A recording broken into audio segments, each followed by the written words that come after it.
Hi, good evening. Anjali, are you able to hear me?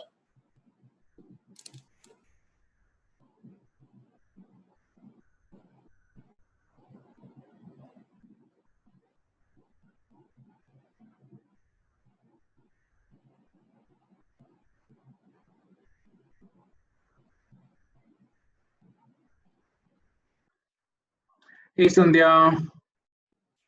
Hi, good evening, Suresh. Hi. Thanks for accommodating. And I'm also just doing a quick check if Anjali can actually hear us clearly now. I think her volume is still not on. I don't see her volume option.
Okay, I think I see Anjali's mic now. Good evening, Anjali. Are you able to hear me? Wait, I can't hear your voice, sir. Hello. Hey Hi, Anjali, good Anjali. evening.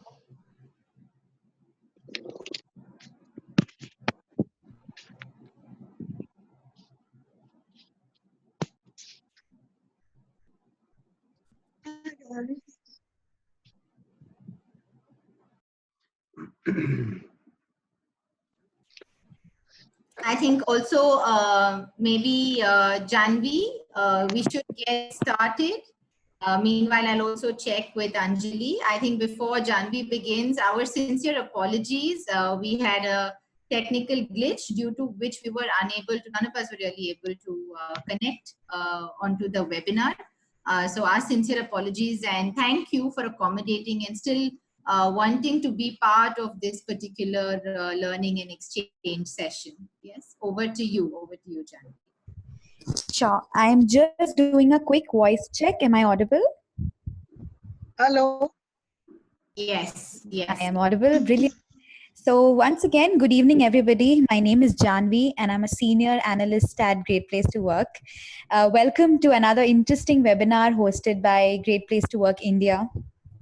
Given our focus on building a great place to work for all, we have launched a series of learnings, posts, and webinars on workplace diversity and inclusion.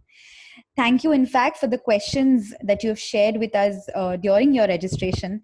We have compiled them into 3 broad and key messages that we will try and deliver in today's session. Number 1 is, why is LGBTIQ inclusion important and how is it different from other forms? Number 2 is, how can one break the taboos around the same? And number 3 is, what are the first steps that an organization can take to build a more inclusive workplace for this community? To share their perspectives and learnings, please join me in welcoming Suresh Ramdas, Global Training Head at HP. HP has also secured rank number 64 in India's Best Companies to Work for 2020, which we've just released a couple of days back. We also have Anjali Gopalan, founder and executive director, NAS Foundation, a great place to work certified organization. Anjali is an animal and human rights activist who played an instrumental role in creating awareness and need for the removal of Section 377. The session will be moderated by Sandhya Ramesh, who leads the diversity and inclusion practice at Great Place to Work. Couple of housekeeping rules before we begin. If you have any questions, you can share them with us in the Q&A box below. We will try to answer most of your questions, but if not, we will be sharing those answers with you post the webinar. We will also be running short polls during the webinar and request your candid participation, since these will be anonymous polls. You will also receive a feedback form by the end of the webinar. Request you to share your feedback with us, which will allow us to curate even more better sessions for you in the future. So yes, without much further ado, Sandhya, over to you. Thank you. Thanks, Janvi. And good evening once again to everybody. Thank you, I think, for accommodating this last minute reschedule. As I mentioned, we're really looking forward to an interesting conversation. I think being a practitioner myself, there is, I think, a daily learning journey that I have been on, and an opportunity to interact with various corporates across the country has given me it's actually, I think it's amazing how various organizations have been on their own journeys of creating a great place to work for all. Janvi, if you can maybe move to the next slide. I thought we'll take some time to talk a little bit about the Great Place to Work diversity and inclusion model that we worked on. So how we really look at diversity and inclusion, we look at two lenses. The first lens is, of course, the employee experience lens, which some of you who have been part of the Great Place to Work study would understand. But unlike the existing study, this particular study focuses a little more, specifically on elements of inclusion. And if we had to look at the broad pillars, it would be whether there is a sense of belief and clear leadership intent within the organization to drive a diverse and inclusive workplace. Whether there is an experience of equity and fairness, irrespective of the historically excluded group or the majority, the minority, whatever it is that the individual belongs to, is there a sense of equity and equality in the workplace? We also look at workplace interactions, exchanges with colleagues, communication, participation in initiatives, as well as what is the impact on self, impact on team goals, and impact on organization. So this is how we really look at the diversity and inclusion within a workplace. Coupled with that, we also understand how are the people policies within an organization. We look at the 5 key factors. One, are the people policies robust enough to allow access to different and diverse types of talent groups?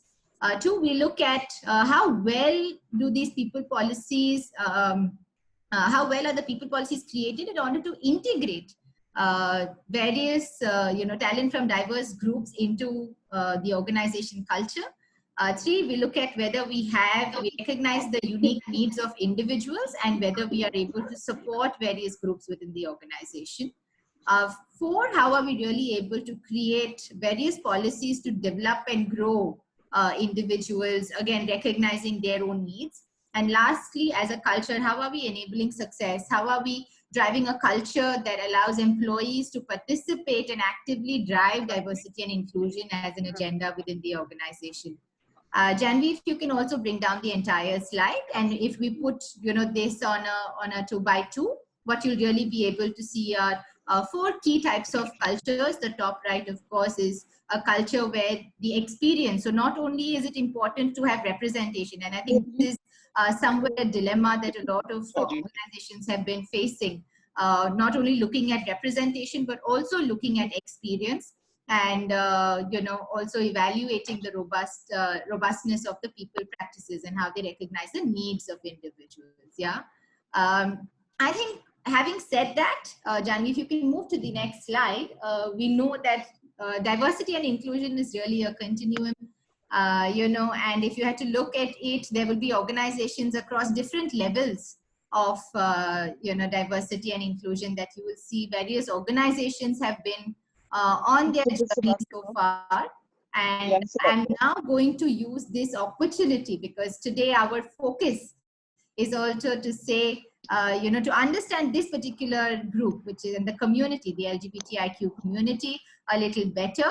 I first want to say thank you, Suresh and Anjali, for being part of this webinar and coming and sharing your thoughts and experiences with our audience. Thank you. Yes, hi. Hi, everybody. Sorry, I finally just got these speakers in so I can hear you. Till now, I couldn't hear you. So I'm just, yeah. Fantastic. Okay. And Suresh, are you able to hear me as well clearly now? Yes, yes, Oh, absolutely, good, perfectly good. fine. So yeah, thank you so much for having us here. Fantastic. So with no further ado, Anjali, we're going to begin with you. Why is LGBTIQ inclusion important in our country, in the workplace? If you can maybe take about, a quick couple of minutes to help the audience understand that. Sure. Um, so I would start by saying if you as an organization, and this is true in the larger context too, if you want to dip into a larger pool of talent, it has to include the community. It has to include everybody. And therefore, including the community also becomes very critical. It is, and I feel very strongly, it's also the moral responsibility of the organization to include everybody so that you play a role in the evolution of society itself, because we all are a part of society, right? And we have to evolve, we have to change, and you need to be involved in this process. Um, the other bit is about giving a section of society that is marginalized a sense of equality and economic independence and a sense of certainty in their lives. This is if whenever I think about why it is important, these are the things that come to my mind, because how can we leave people out in a journey forward? Yeah. We can't do it. And this community is as important as any other. Thank you. Thanks, Anjali, for setting that quick context. Yeah. And now I'm probably going to ask Anjali, maybe, you've hit the nail on the head. You said, yes, there are various communities. But now when we look at diversity and inclusion and we talk to corporates, in their minds, it's very clearly defined in various buckets, right? So they have gender, they have PWDs and veterans of late, and then opportunity deprived individuals. And now there is the LGBTIQ community. If you had to just look at this community, how are the needs different, or how is working towards building diversity and inclusion with this community different from any other form of inclusion that the organization embarks on? Because I think when we talk about this community, the LGBTQI community, we have to remember it's not a matter of choice. And therefore, I think it's very different. Like you can choose to be part of a certain religion, you can choose to be, X, Y, or Z. But your sexuality is something is not a matter of choice. It's something that's so inherent. And because it has to do with sexuality, it really gets people riled up. It makes people uncomfortable. It somehow threatens everybody. And when you think about it, what is the LGBTQI community doing? All that they're seeking is the right to love. And in such a hostile environment, so I think it's different from other communities when we talk about LGBTQI because of these kind of factors that are involved. Thanks, Anjali. And Suresh, I'm coming right to you now. And having, I think one, your personal journey, and two, being part of leading the Pride Network at HP, and the amount of community-related work that you've been part of. If I just had to ask you, why is this important in the context of a workplace? What is it, what is it that you have to share? Well, see, first and foremost, I don't know, I'm for sure a lot of people keep asking this question, or I've been asked this question as to why do you have to bring sexuality to work? It's all pretty much within the four walls, right? I know it's very much within the four walls, but as in for who we are, we need to be comfortable with who we are. And everybody says, bring your whole selves to work. Now, how can we just leave our sexuality at home and come, to work, leaving all of that?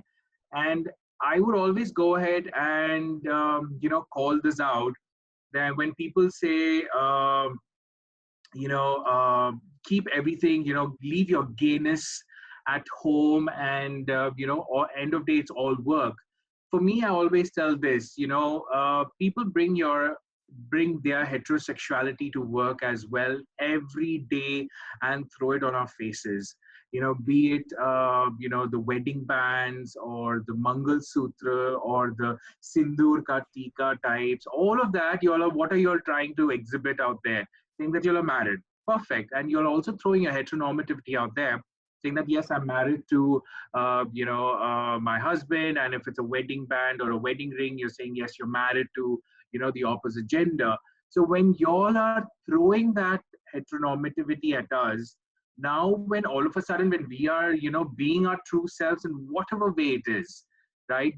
People have issues with it, and they say tone it down, or go ahead and don't wear loud clothes. End of day, it's a personal choice, and I feel that everybody, with whatever they are comfortable, or whoever they are comfortable being with, I think it's very important to really talk about it and tell.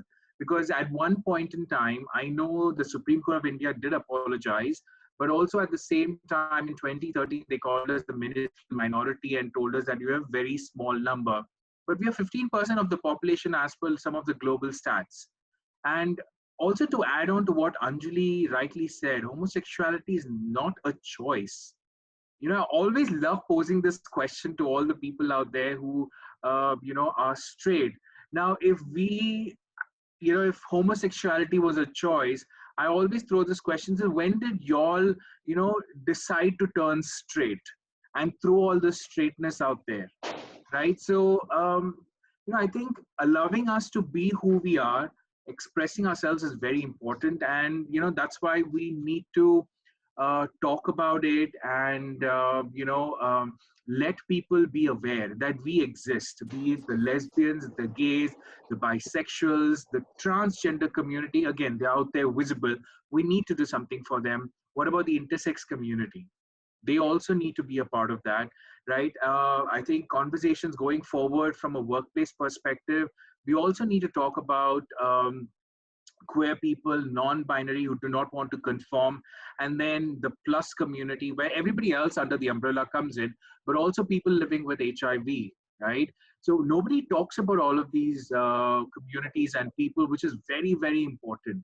Though it is something, not very visible apart from the trans community, right? It kind of correlates, even, I wouldn't say correlate, but to bring some understanding. It is also with mental health issues, and nobody comes out and talks about the mental health problems, or because of the fact is the stigma around it, right? So it's the same thing also with regarding to LGBTQ issues as well. Not everybody wants to come out and talk about their sexuality, but they are fine, if you kind of create a safe environment for us. That's why I think the people who are out there need to talk about it, and people who are bold enough to talk about their mental health problems also are creating that awareness, so that majority of the other population who has no idea get an idea and go forward.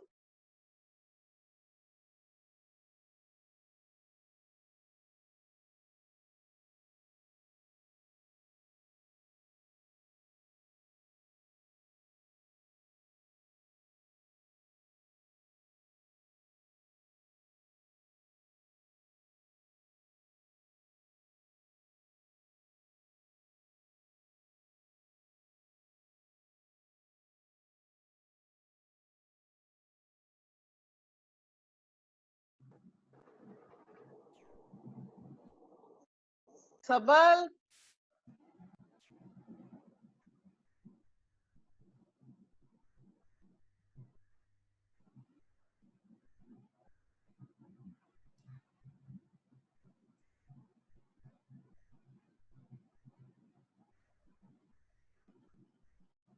Okay, there seems to be some technical issues with oh, regarding. Suresh, you just came in. Can you hear me? Yes, Anjali, I can Yes, hear yes, you. Anjali, we can So hear you. I couldn't hear a word of what Sandhya said earlier, and a lot of your conversation, it was kind of zooming in and out. But Okay. Sandhya, very quickly, what was the last thing you said? I'm sorry, there's just no connectivity. No problem. In fact, I was just requesting the team to launch a poll now, Anjali. One, because we had so many questions around picking up from where Suresh left. So, we moved and transitioned, saying, why does even sexuality, a topic like sexuality, matter in the workplace? And a lot of questions that we had got when we initially started, the registrations for this webinar was saying, how can we as an organization embark on this journey of diversity and inclusion? So I'm sure the audience right now, you have a poll in front of you. If you can please quickly respond to that poll. And then Janvi, please let us know once you've had, you've been able to close it, and you can flash the results out. Sure, we can see almost a little over 50% of people have voted. We'll just wait for 10 good seconds and then we'll see how the results look like. Thank you.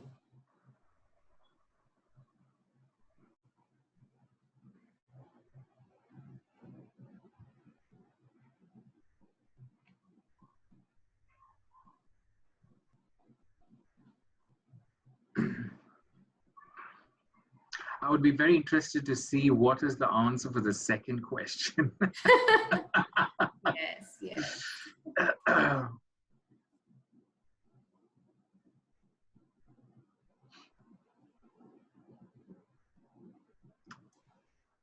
Multiple, all right. Oh, wow. Yeah, I think this is interesting. I think congratulations to a lot of you as part of this group for already taking very active action in diversity and inclusion. And very interesting to see this mix of I think Suresh, I know what you were also betting on before this, but it's also what we hear commonly. But I think it's great to see over 50% of the organization actually looking at multiple lenses, even when they are embarking on their journey of diversity and inclusion. In fact, we, at least going by my experience and certain leaders that I've had an opportunity to interact with, we see that there is a leaning preference for a particular group, right?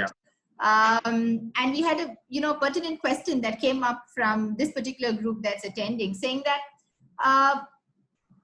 when we ask leaders if you can start your diversity and inclusion practice, they usually say, okay, let's begin with gender and then go to the rest. Yeah. So why is LGBTQ not a starting point for organizations? Anjali, maybe you can come in a little bit from the societal angle, and then Suresh, over to you. Because I think it has to do with sexuality, and people are uncomfortable. And I think it's how all of us are. It's not surprising that people are really uncomfortable. They're uncomfortable talking about sex or sexuality, even in the context of heterosexuality. So somehow homosexuality or LGBTQI issues are something that create a lot of dissonance. Also, I think many of us haven't been exposed enough. We don't know. And what we don't know, we are scared of. So I think there are many issues that we don't even want to go down that track. For example, in all of the work that I've been doing on these issues, one of the most common questions asked is, what will I do if someone comes out in my team, if I'm the team leader? What can I do? How do I deal with someone who is obviously gay? Like, it's some kind of disease. So somehow people are petrified and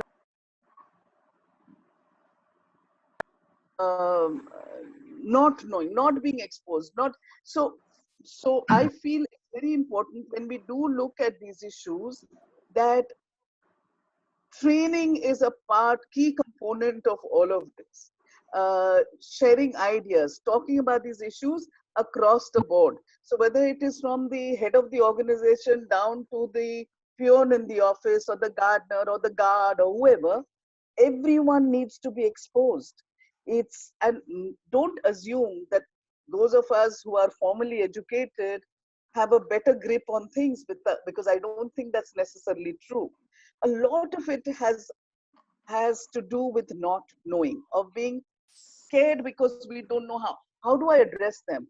What do I do if someone is gay? It's like there's this fear that if someone is gay, they're definitely going to hit on me. As a man, if I'm gay, so the assumption is another man, no matter what, will find me attractive. And I keep telling everybody, think about it in a larger context. As a straight person, if you enter a room full of gorgeous women, are you attracted to all of them? In all probability, not. A few, maybe one, two, or three, but not all. But and it's the same story with gay people. They just because they happen to be of the same gender, the same sex, does not mean that they are automatically attracted to the same. So I think it's just a question of making that shift in your head. It's this illogical fright that all of us seem to be dealing with. Yeah. Yeah, absolutely, Anjali.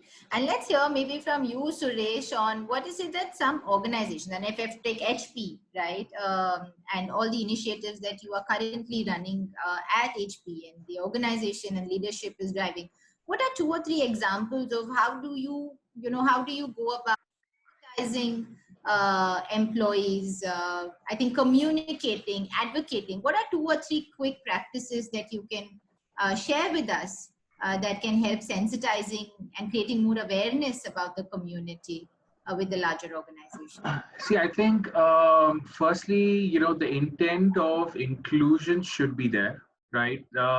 I think now that, all the people who have joined in this call, there is an intent, there is a genuine interest to get to know about the community. It is again a little bit on, if you look at it from a management perspective also, it's a little bit of a top-down approach when there are no out employees in an organization. Companies really don't know what to do. I think it has to come as a top-down approach.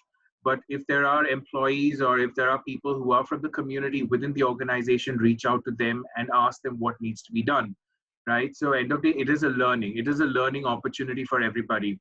Now, if there are no out employees in your organization, doesn't mean that you all should not have an LGBTQ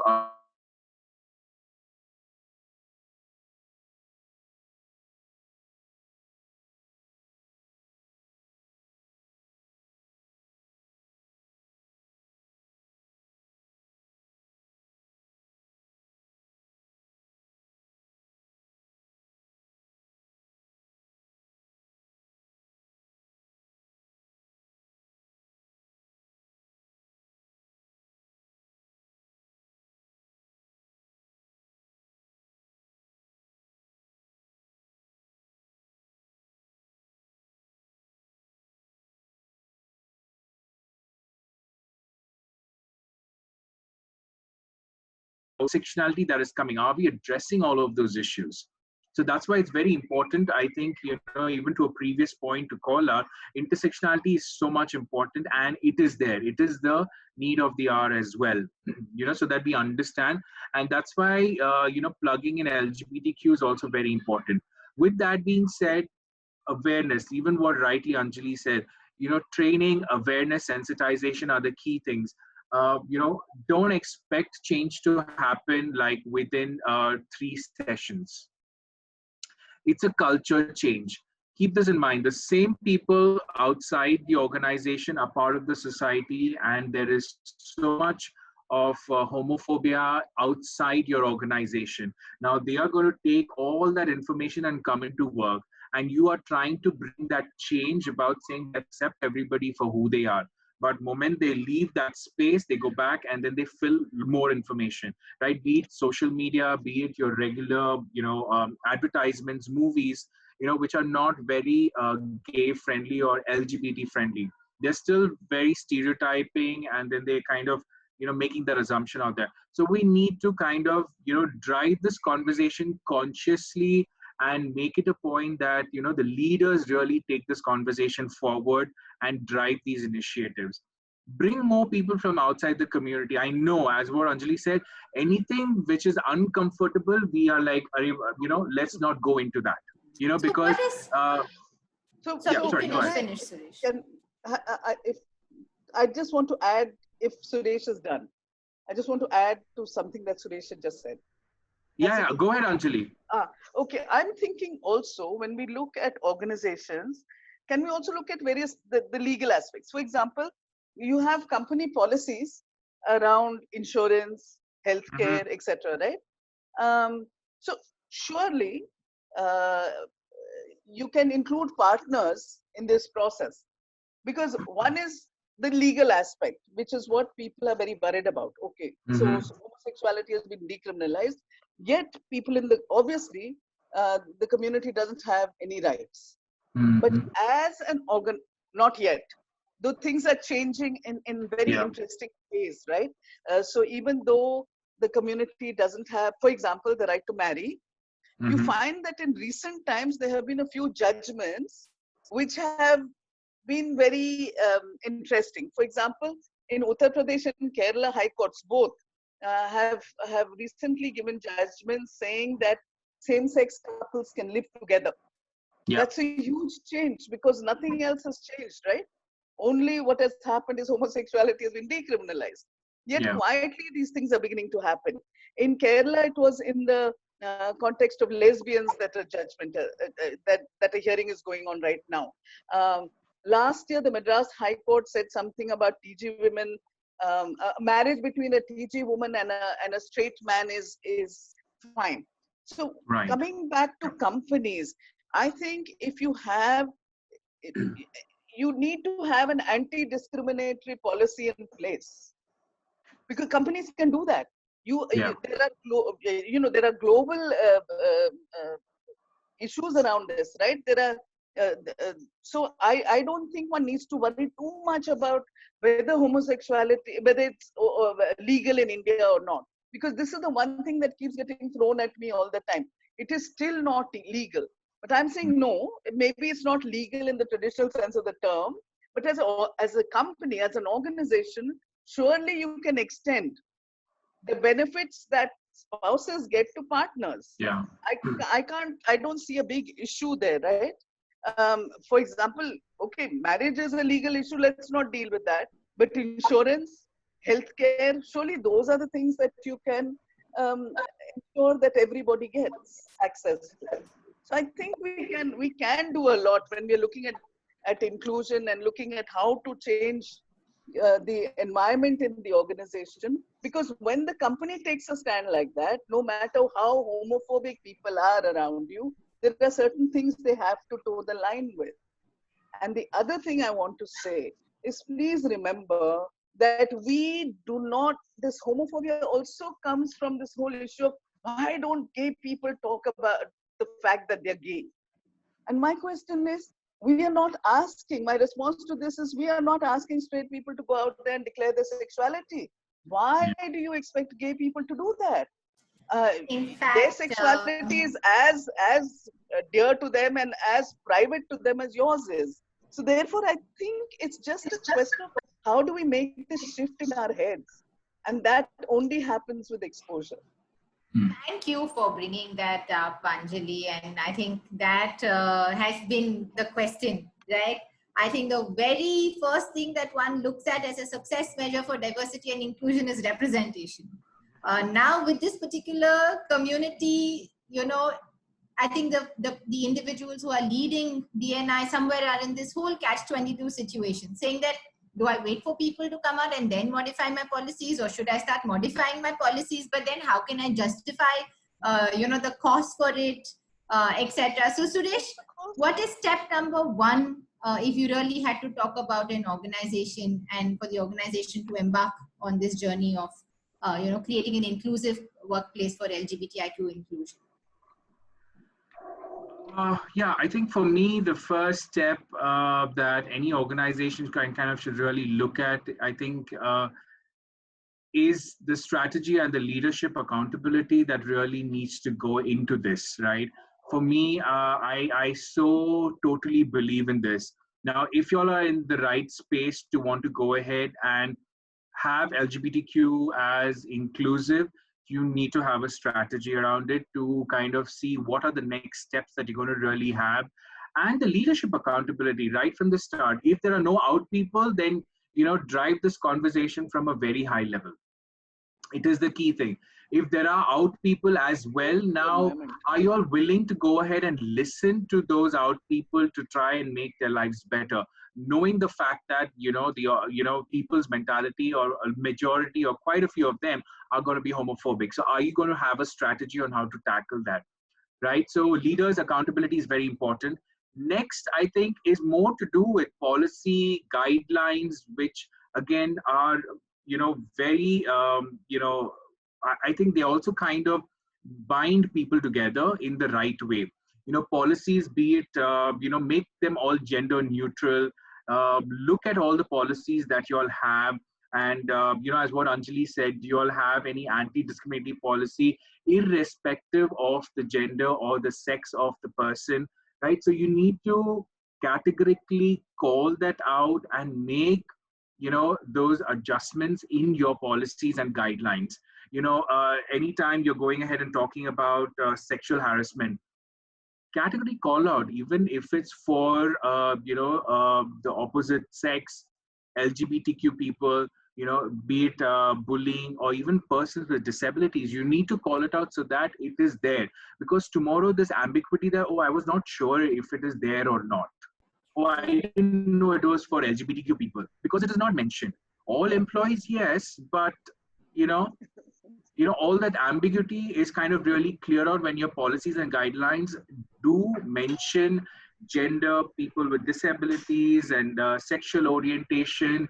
If you want to go ahead, add even, no discrimination based on caste, creed, which needs to be discussed as well, which we're never talking about, because it's something which is, out there, but we never talk about it. So can you kind of put that, conversations out there? And benefits, if anybody in the organization is getting it, then why shouldn't people from the LGBT community also not get it? We also pay our taxes. We are part of this country, and we are part of the organization as well. So if somebody is getting it, why shouldn't we also get it, right? Be it medical benefits, even your same-sex partner benefits. Why can't we do that? India, I mean, the Supreme Court has already got and said live-in relationships are completely acceptable, right? So with that being said, now live-in relationships between, two opposite gender is fine, acceptable. Then why not same-sex partners? We're not getting married. So marriage is not there, but still, can you get the benefits, right? So is that something that organizations are really looking at? Yes, I believe that, again, as I keep saying, what Anjali said, we don't want to thread the difficult path. Now, these are some of those instances which are very different compared to any of the developed nations, right? The transgender community has an opportunity out there to be inclusive, but are we including them? The government has recognized and told them that we as a society need to integrate them into every aspect. Are we really doing that today? We always go and say, oh, they don't have the education. Yes, they do not have the education, but can we go ahead and improve their opportunity out there to be there in the society? They have the skill set, they have the mindset. There are people who want to get off the streets and they want to do that. Can we do a skill development opportunity for them so that they get the required skills and prove their abilities? Give them the opportunity. We all give them the opportunity. Yes, let's go ahead and give this person the opportunity because we see that, spark in them. That's what a lot of them do during the interview rounds as well, right? So I think we need to take that step forward. We need to do the right thing for the community. And Suresh, I'm sorry to, sorry, because you're in this aspect of policies, guidelines, and benefits. And I don't know, a lot of questions we've received on saying, what are the top 2 or 3 meaningful, policies? And if you just have to outline the 2 or 3 pieces that organizations can work on and basis your experience in HP, what are 2 or 3 that you would call out? The first immediate policy is making your policies gender neutral. Right? So it should not, anywhere you should not mention he or she. Just go ahead and mention employees, our employees, people, team, start using that language. Language is very necessary because there are a lot of people who are in the closet or probably transitioning where you have absolutely no idea about. Now, do you want to kind of really exclude them? No. If you want to be inclusive, get your, policies all gender neutral. And then your anti-discriminatory policies have to be very strong. I know we have the POSH by the government, but then within the organization, how far do you all really take? And then you need to categorically call that if you're anywhere within the work location, be it even outside your offices, Now, is there an opportunity for harassment or bullying happening? Yes. Can that be called out? Yes, you need to include that as well. So, I mean, that is one. And then whenever y'all are putting out any marketing or any external, conversations out there, put it that you do not discriminate as well, or you're very accepting of the community, be it on sexual orientation, gender identity, or expression. Stating these obvious does make a big impact. And these are all those, low-hanging fruits, because it's all a policy change that needs to be done. So then take that first step and, initiate the conversation out there that we have done these steps, irrespective of whether we have out people or not. Thanks, Suresh. That helps. I think you can move on to the next steps. Hello. Yes, Anjali. So what was your question? Didn't come through again. Sorry. Did you ask a question? No. Suresh was just completing the 3 steps. Yeah, I heard that. But so the one thing I feel really strongly about is this POSH policy. It is absolutely, it does not acknowledge anyone. You can only be harassed if you are a woman by a man. So I really think we need to go past that, and organizations can do it. Companies can do it for themselves. But to come back to the question that you had raised earlier, and I just want to add to what Suresh said. You said, how expensive is it, right? I mean, the cost of it. And I'm saying it's not expensive at all, because it is an investment in productivity of the organization. There is evidence to show that inclusion has led to innovation and profitability. There is clear-cut evidence. There have been studies both by the World Bank as well as Open for Business report which reflect this. Suresh, you had done a thing on it, no? I think you need to put that up, because that's very critical. These are very credible organizations who are out there who are saying that, look, when you include the LGBTQI community, this is what is happening. So this is not something that we are hoping for and are saying it out of us feeling very strongly about the community. No, this is what people like the World Bank are saying. So I think we must. Did you do up that thing, Suresh? Did you? I don't think so. That slide went through, Anjali. I think we can talk through with that. Yeah. Okay. So I know. This is something that is very, very important to remember and understand. Absolutely. Thanks for coming in, Anjali. Yeah, I think what Anjali was talking about is with regarding to the opportunity that we are missing out on a global level, and especially in India level as well. I think what Anjali you mentioned is that our GDP is kind of going down because of homophobia by, I think, 1.2%, or close to $32 billion, and also to a fact that by negating the LGBT community, you are close to losing $3.5 trillion opportunity. We are a market of $3.5 trillion across the globe. Right? So those Bank, opportunities, yes. Yeah. I like how he says we. No, he's absolutely right. What I want to say is that this is not people who feel so strongly about the issue are saying it. Yeah. Absolutely. Suresh, would you like to complete just the, kind of wrap up just the critical steps that organizations need to take? So we spoke about strategy and clear leadership accountability. 2, talking about, a quick shift in our people policies. And I think Anjali brought a very pertinent point out on having, a gender neutral POSH policy as well. And you spoke about, having gender neutral policies across. You gave us about 2 or 3 key examples from HP. And what next? How do you really see that embed it in terms of workplace interactions? Yeah, so I think, the next point that I would like to talk about is also the diversity structure and measurement, right? So the fact is that I know everybody is like, okay, now that we have an LGBT ERG, now, how do we measure the success of that ERG, right? So I think one of the measures is, again, to find out about allyship and see how you can really increase that.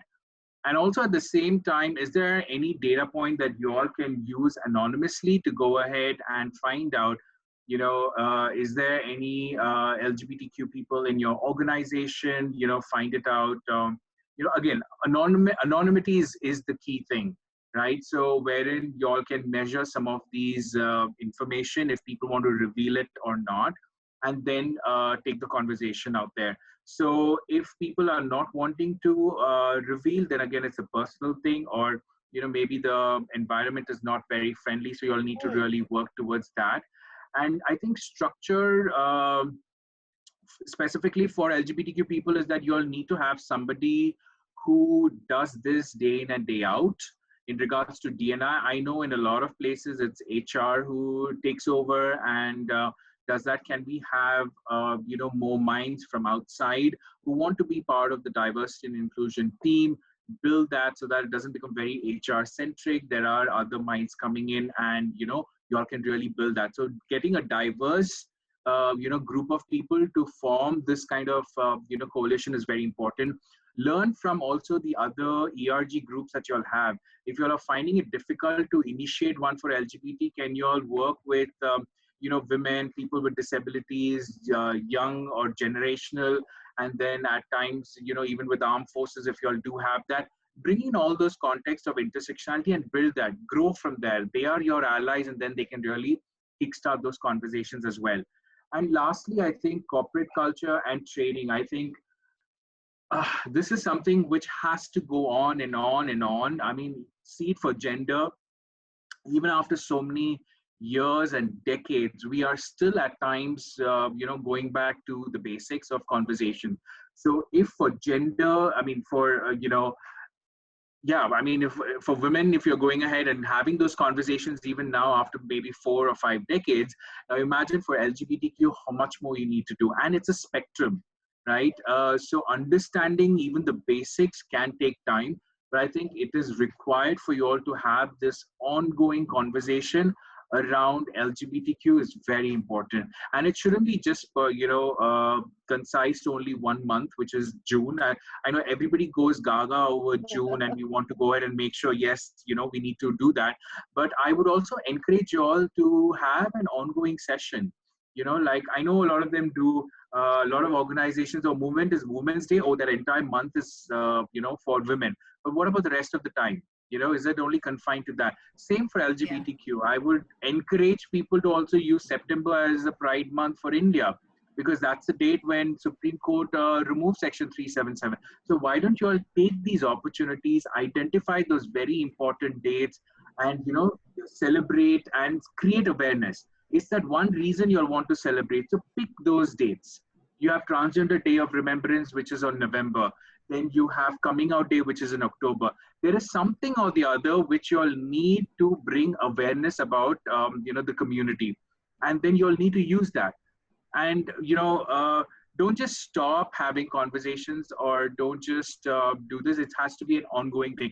Only when you talk about this more and more is when people will be like, all right, yeah, okay, so there's another person who's probably gay or lesbian and all of that. So we can, I wouldn't say normalize, but make it a conversation which is not going to be offending anybody, right? Thank you. You. The other important factor is that, we need to have a safe space, be it for inclusion and for people who don't want to include these people as well. I know a lot of them, this is again another uncomfortable conversation which people have, that, oh, it's against my beliefs. What do I do? Right. We need to respect that as well, saying that, we are not going to get 100% allies. Yeah. That is a given, right? But even the ones, do we listen to the folks who are so against it? Are we giving them a space? Are we giving them a voice to let out Why are they thinking like that? I think that is a great opportunity for us on the other side to learn why are they, not wanting to be inclusive of the LGBT community or people with disabilities or even with women. You have Yes. that. A lot of them still say women are not supposed to be at work, right? But are we hearing them out? Yeah. Yeah. And then making a conscious change in the way we need to bring out our culture change. So there is a lot of conversation, and I think we should not adapt whatever is happening. I think this adaptation from the west should stop, and we need to understand our culture because we are so diverse, whereas a lot of western countries are not very diverse, right? So we need to look at, we don't talk about regionalism, casteism, and even regionalism within the regions. We have statism, if I can say that. There is that kind of conversation between two state people. you know are we having those conversations which are very essential? Yes, it is very uncomfortable. You all are going to make mistakes, and can you learn from that and be open out there to the people when you're having those conversations? We are Suresh, getting into an uncharted territory. So But yeah. can we work and that go is where towards that? policies, sorry, that is where policies come in, right? Because Exactly of right. course, Yeah. listen, you have to know, people have to know, yes, we are all a product of our environment. And the environment out there is extremely hostile and very anti-LGBTQI. Yeah. So policies need to be in place to make sure that discrimination does not happen. And Yes. along with that, learning and unlearning has to be a continuous process. Therefore, training, I'm a great advocate because all of us changed because of the kind of inputs we got. We are all a product of our environment, right? True. So, and in a society that is so classified on caste and class lines, can you imagine it's there in our genes to Yeah. discriminate? Yeah. Absolutely. So Absolutely. I think we really need to work at bringing about change in attitudes, which is a continuous. Yes. Yeah. Yes. In fact, I was speaking with a very large IT services organization with nearly about 1 lakh employees. And Suresh, they were talking about how they really structured their employee resource, Group. Yeah. groups because they have their diverse, they disperse teams across locations. And they were talking about, one of the points that you raised, where one, they have a formal structure, but two, they also have an informal structure. And Mm-hmm. these are just, some of the allies who kind of check in on a monthly basis. They come together as a cohort and they just hear a water cooler conversation, or they hear Yeah. somebody talking about not having gender neutral bathrooms. Mm-hmm.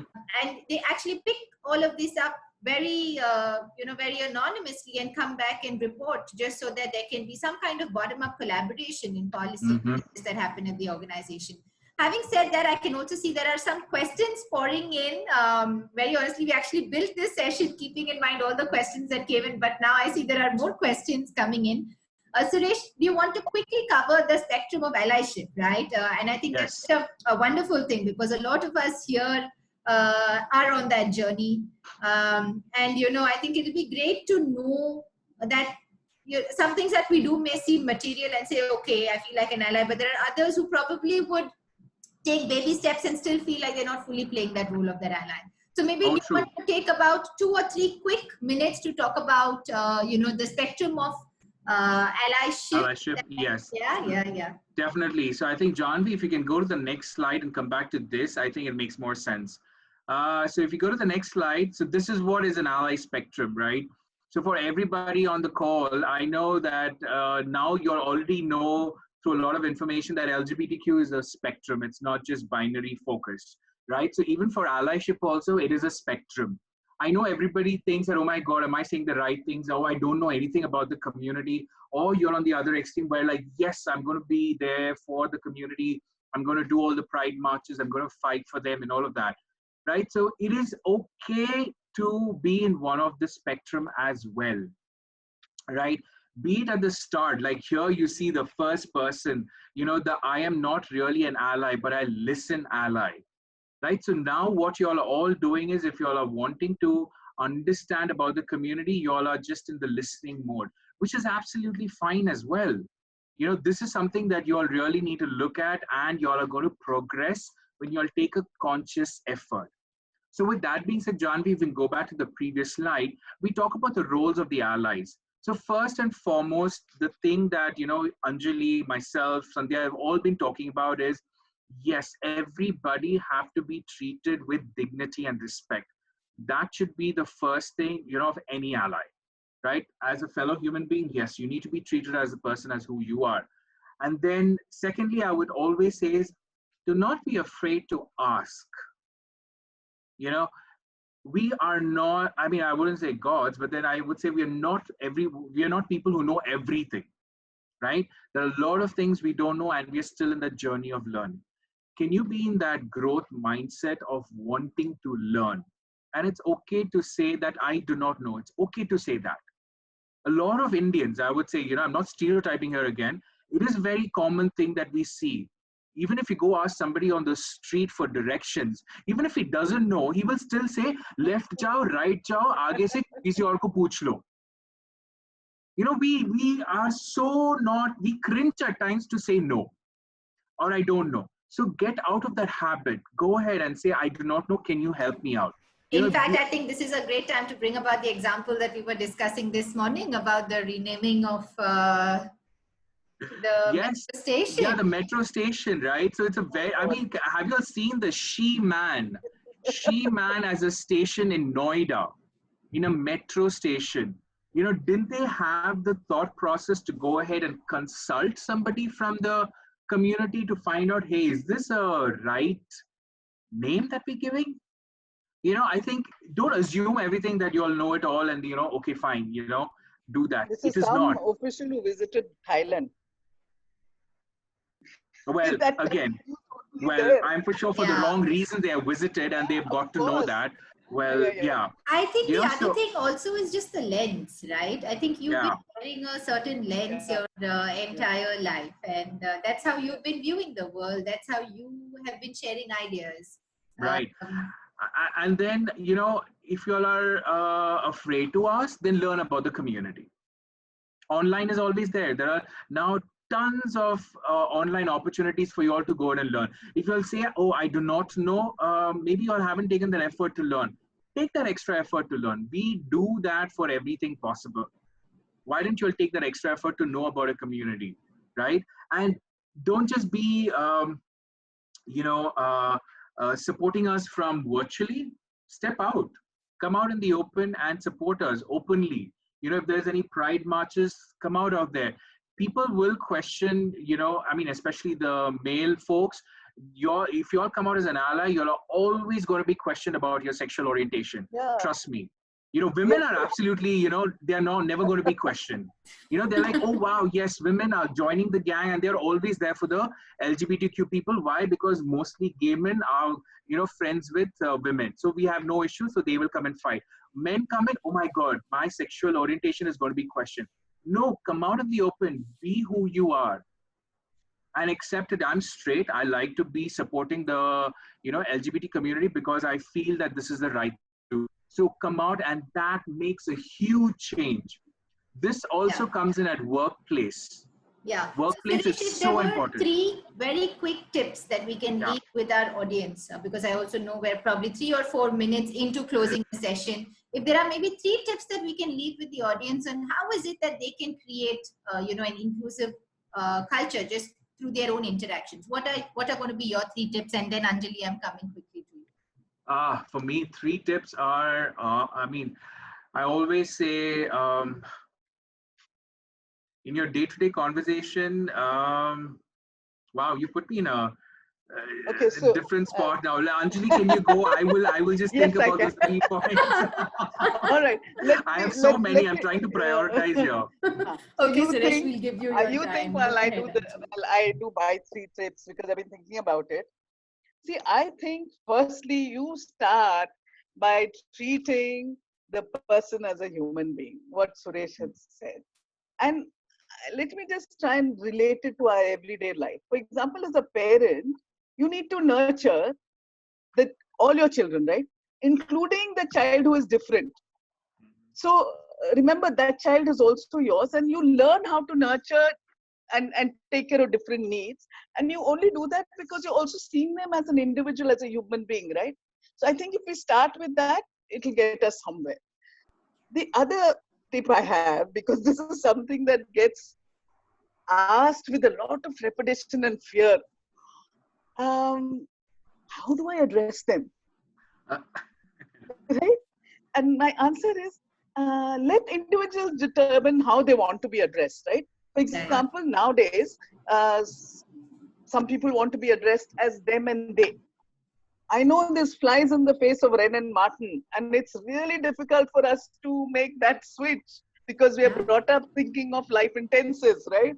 Yes. But as my niece once told me, Anjali Masi, get over it, learn, do it. So that's what we need to do. And the third is, which I think really helps at every level, is please listen and don't judge, which again is an extremely learned behavior, because judgment is something all of us are very good at. So how do we learn not to judge? And we can only do that if we learn to respect diversity. Thank you, Anjali, for those lovely thoughts. Suresh, Well, Anjali just stole all my points. I should have gone at first. Oh, sorry, Suresh, you should have gone earlier. No, but I think I need to resonate this and call it out, because I think this is what is happening everywhere. This is what we really want people to be, is to listen and learn. And as I said, ask. It's absolutely fine. I think, yeah, you all would probably say, oh my God, these gender neutral pronouns are something completely, new. But just put yourself in the other person's shoe. Imagine if you are getting misgendered every time just because of your looks. If I look a little feminine but I like to be called as, he, him.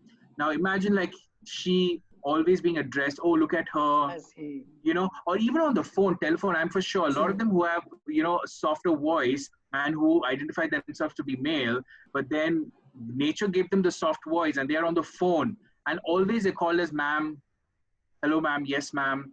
Yes.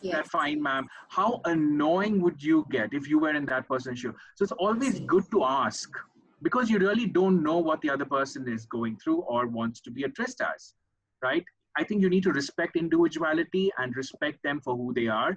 And no matter what it is, because 10 fingers in a hand is not the same. You cannot expect, people to be the same, right? So treat them as individuals and respect them. So that's what I would say. Yeah. Thank you. Suresh.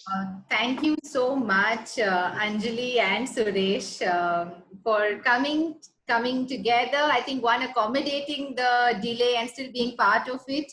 Suresh, I know you've done multiple webinars over this month, and you're probably now becoming a webinar expert. I'd also like to thank all the audience who've been part of this, particular conversation today. I know we have a lot of questions that have also come up on the Q&A.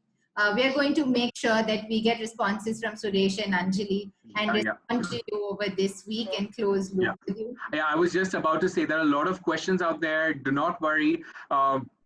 If you have any more, please send it out to the team. We will respond to it, because I know there are some interesting questions, but yeah, we had to kind of stick to the, structure out here. So we will respond. And I love some of those questions out there. Thank you so much. This means a lot that you are thinking a lot about inclusion in a very, very, broad sense and a deeper sense as well. So that really means a lot. Thank you, Suresh. And needless to say, I think Great Place to Work is going to continue on its journey of curating and bringing to you some of these learnings and conversations. And we look forward to hosting you again. Yeah. Thank you, everyone. And thanks, Anjali. Thank you, Suresh, again. Yeah, thank you so much. Thank you so much, everybody. Safe. Stay safe and stay enthusiastic, everyone. Thank you. Have a good rest. Thank you. Bye. Bye-bye.